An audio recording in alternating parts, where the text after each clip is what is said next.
Now, when I sat down to write my questions, I thought, maybe I'm going too far on an esoteric limb here, but the more that I talk to you, the more convinced that I'm probably thinking about it right.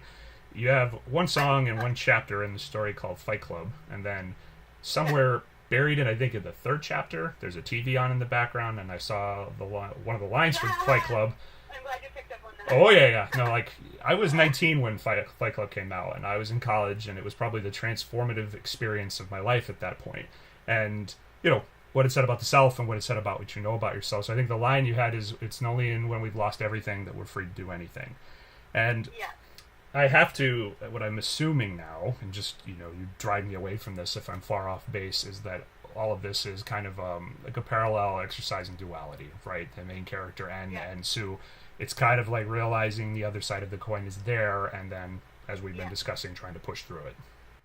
Sure. Exactly. Cool. I love that you picked up on that reference.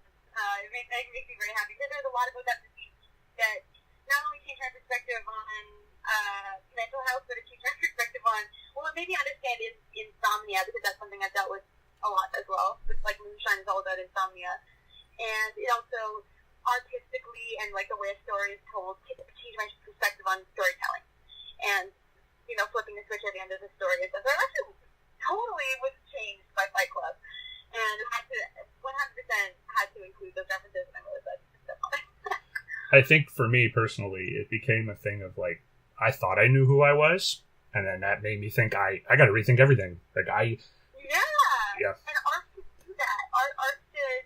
I find art so fascinating because if it's not inspiring you to be better, if it's not inspiring you to dig deeper or be an artist or try things, it should just be taking you away. It's taking you away on a little vacation and a little escape. So if you're not getting one out of art direct, you're getting two. You're getting both of those things out of it. And as I was reading during the process of making this book, I was reading up on storytelling and writing comics and creating characters. And one book that was really influential, I don't know if I mentioned this in my panel, I think I did, was the book Writing for Comics by Alan Moore.